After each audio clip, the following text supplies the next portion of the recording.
Alright, hey guys, how we doing? We're back on another video from Annie News about Overlord. Now, okay, yes, I get it. You were all, well, not all of you, a few of you were like, you've done these in the wrong order. You should have done the character explanation videos first before How Strong. Well, I wanted to know how strong they were. Personally, I had more interest at the time in how powerful each character was. And then now, because I've seen that, I'm like, well, ooh, I want to know what else is going on with them, you know, and blah. So, yes, I get that this came first, but I wanted to do it this way round, so I apologise if you didn't like that, but we're going to go through all the character explanation videos next now. So we're going to do Albedo first, and then Albedo's sisters explained is an interesting one, because I don't know if they're in... I don't think they've been put in the anime. I've seen that, I thought that'd be an interesting one, and then obviously we've got Demiurge, and then we've got like the world of Yggdrasil explained, the world class items and stuff. So we're gonna watch them all, don't you worry. And as he does more, we'll check them all out because he makes some really good videos. So this is everything about Albedo lore creations, settings, excuse me, and backstory explained.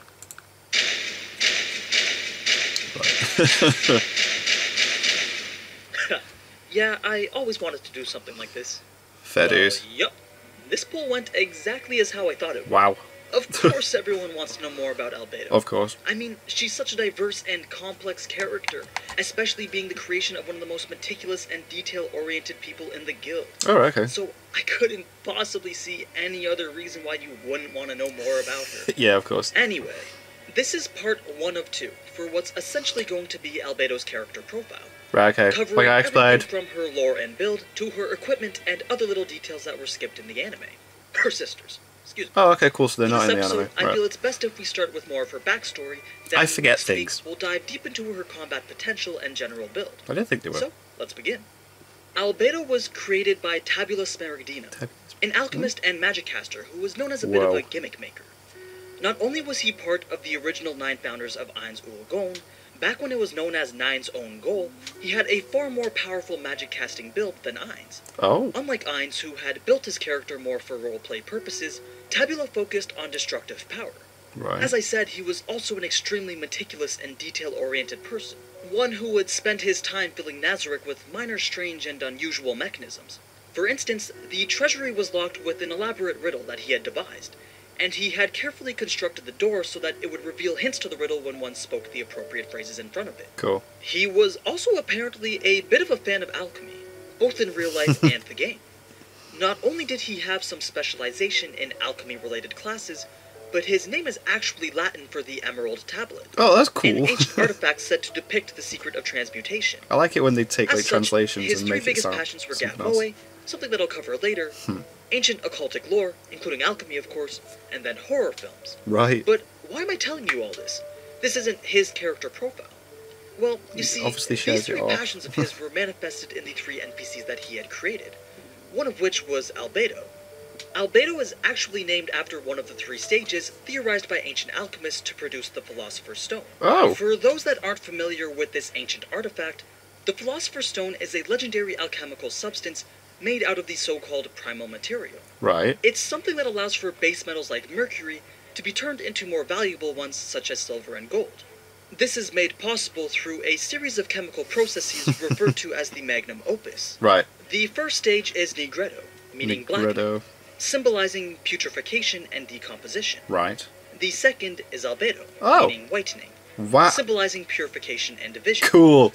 The third and final stage is Rubedo, meaning reddening, symbolizing perfection. So is and that the name of the purification. sisters then? There was also something of a half-stage between Albedo and Rubedo called Citrinitas, meaning yellowing, symbolizing transmutation and energization. So basically, what would happen is you'd break it down, split it into its purest components, transmute and re-energize it, then reassemble it. Right.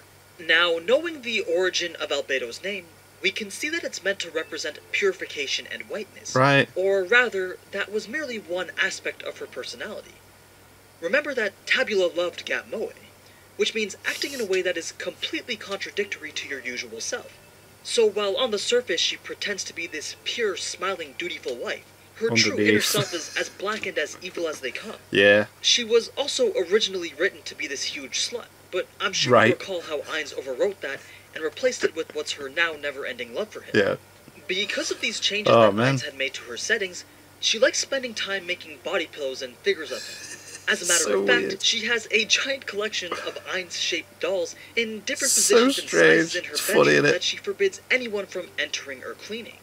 Now, with regards to her design, I was going to share a more abridged version of how her flavor text was set by Tabula. But since she's one of the few characters whose full settings were actually given to us in one of the series' art books, I feel like cool. it wouldn't be right to not share how she was designed to be in her entirety. So let's go through it. Cool. Albedo is a demoness who holds the title of Guardian Overseer, which is the highest ranking position in the Great Underground Tomb of Nazarick. With flowing raven hair and golden pupils, her beauty could bewitch a nation. She is proud of her position and confronts intruders as a confident, dignified, superior being. Yep. Regardless of how brilliant or brave her foes may be, or whether she even considers them strong, she will never acknowledge them as being equal to herself. Cool. This is because she understands the meaning of the position bestowed upon her. Her abilities befit the title of Guardian Overseer, with outstanding intelligence and combat ability. That said, she is not omnicompetent. For instance, in pure wits, Demiurgus is her superior, while Shaltir is superior in fighting ability. Ooh. Yet, nobody in Nazarick can rival her administrative ability. In addition, her feminine skills, particularly those pertaining to being a housewife, are excellent, and during her free time, she could be sweeping, sewing, and so on. Though the reason is unknown, Skills. she does enjoy cleanliness, and her desire for such frequently drives her to clean things up. In particular, her ability to sort out bookshelves knows no peer. However, she recognizes enough. the possessions of others as belonging to them, so she really insists on cleaning up.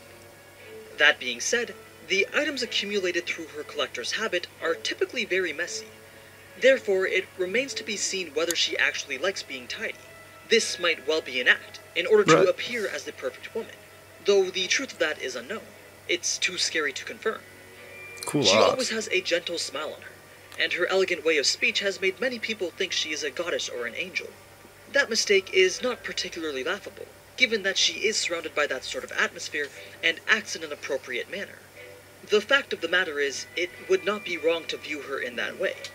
She was originally planned to be an angel of the highest order, but she ended up with a greatly distorted appearance after being fused with a monster from the Land of Dreams. Oh, whoa, what? Because of that, her personality is similarly twisted, being merciless and cruel, cunning, Oh, and wow. savage. She gives her enemies despair and revels in their agonizing death.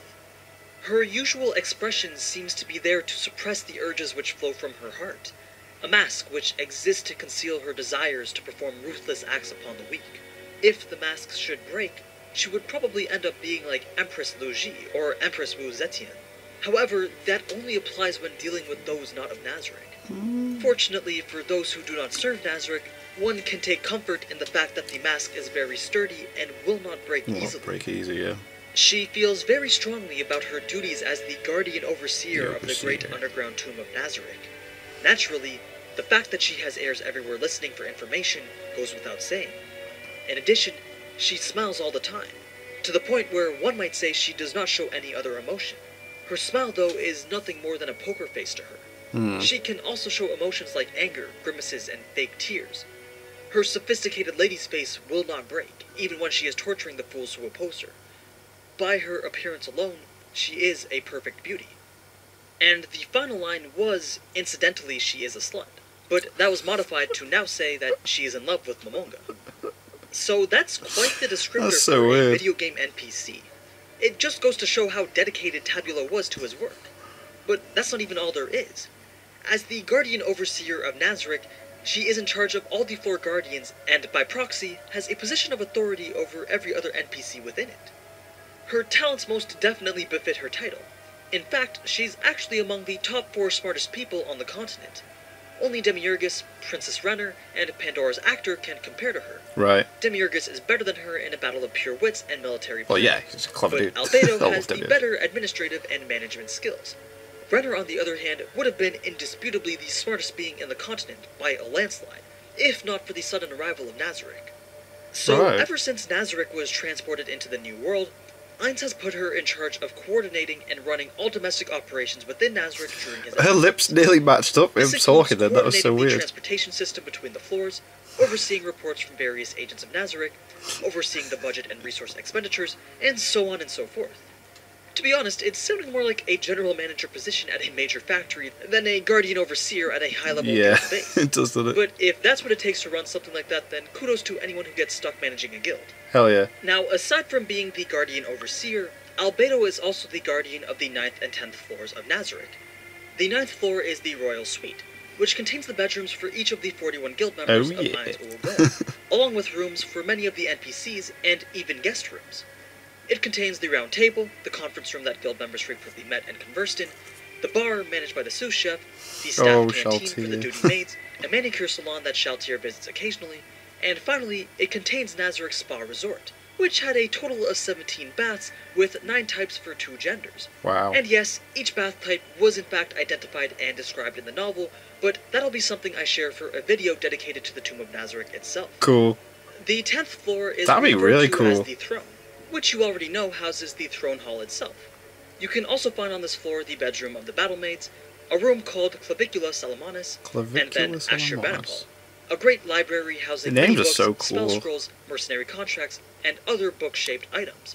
So as the 9th and 10th floor guardian, should there ever be an invasion, it's her job to act as pretty much the final boss for those areas. Now, Awesome. The final thing that I wanted to talk about was going to be Albedo's sisters. I'm sure a lot of you are curious to know a bit more about what's thought to be Nazarick's strongest entity. I mean, considering that all prior scenes and mentions of the sisters have been cut from the anime, it wouldn't be surprising to me if you were an anime-only watcher and didn't even know what I was talking about. No, I right didn't now. have a clue But until I seen the video and and you... details, I'll save that for a shorter, separate mini-episode. But for now, as a little sneak peek, in case you didn't know, Albedo has 2 sisters, one younger and one older, both made by Tabula. The eldest, named Negretto, is Tabula's passion for Right, so they are genre named after the other 2 embodied into an phases. NPC. And the youngest, Rubetto, was not created by the same means as any other NPC. She remains to be an enigma to everyone, but is considered to be the strongest being in Nazarick. What? And with that, you've heard pretty much everything important that can be said about Albedo that's non-combat or build-related. Cool. Now before I go, I just want to thank Genfor for helping me with the gathering of all this information. I definitely could not have got this video out as quickly as I did without his help. So if you ever see him on Reddit, just go ahead and thank him for me for all his hard work.